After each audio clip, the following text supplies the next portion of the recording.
Mike, to our dear dignitaries in the presidential table, good morning to all of you. Of course, to our chairman of the committee on OFW, and our presence only signifies our full support to him today, the Honorable Dexter Sinido, and of course, our vice chairman of the committee, the Honorable and our majority floor leader, and presiding officer in the absence of the Honorable Vice Mayor, we have the Honorable Odi Magaga. To our dear modern day heroes, good morning to all of you.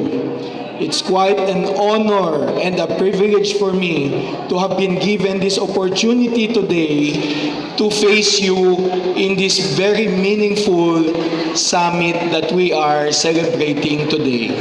This is not just a simple gathering of a group of people. This is a recognition of the many countless sacrifices that you have endured to carry on the dreams of your family. I understand pretty well because I spent 5 years in the US without seeing my family and my loved ones dying at that time. But today I would like to relate to you that the city government sees your sacrifices and gives recognition to your heroic actions. You know, what I see today is not just a group of ordinary people, but a group of heroes. Heroes not because you have done many hard jobs in foreign land, but because, not just because you have helped in the household, you have welded their steels, you have cared for the sick, you have done so many countless, numerous sacrifices, but you are heroes because you have helped improve the economy of your country with your remittances. Many of us do not realize so many things about you being heroes, but in so many aspects, I tell you today, you are great heroes.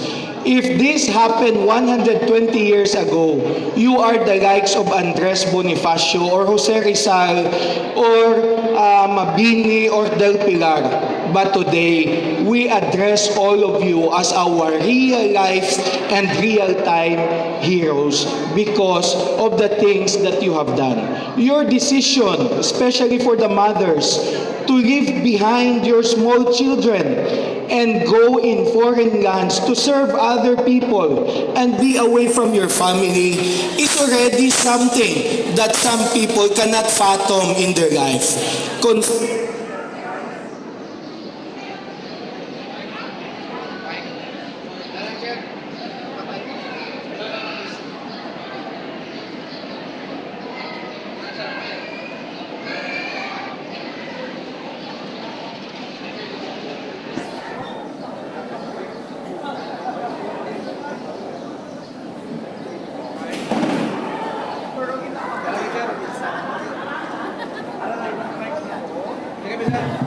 Mic test.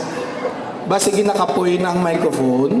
But anyway, considering, especially to the mothers, that life is way too short, and for all of you to decide to leave behind your children and serve other people in foreign lands is something that is really very hard to understand. No? But that is the reason why you committed such decisions. It's because you want to carry on the dreams of your children. That is why we can see now professionals from among the children of our OFWs. You have done an ultimate sacrifice in your lives, and I think it is just but imperative that our city government will not fall short in recognizing the sacrifices that you have done in your lives. So today is not just a testament of acknowledging your sacrifices for your family and your heroism to your country by helping the economy. Today is also a celebration of our heroes, celebration of the courage and resiliency that you have shown in order to uplift and develop the welfare of your own family. So I would like to, of course, acknowledge and recognize our city government for coming up with this program today. Of course, headed by our city mayor, the Honorable Javier Miguel Benitez, for truly recognizing the sacrifices of our OFWs. And through the efforts, of course, of our good chairman of the Committee on OFW, your councilor and my councilor, the Honorable Dexter Sinido. And also, of course, through the leadership of our OFW Federation. So sa liwat, we would like, this is the city government's way of telling you that we see you, we feel you, and we are here to support you.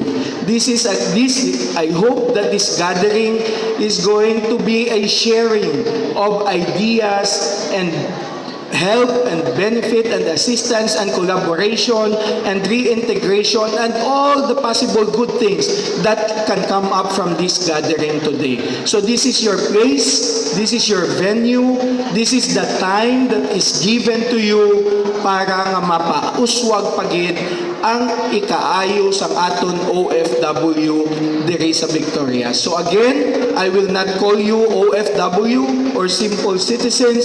I call you my real life heroes. So again, salamat gid kag maayong adlaw sa inyo tanan. Madamo gid niya salamat. Councilor Dino Acuña, your message is a heartfelt reminder that our government stands hand in hand with our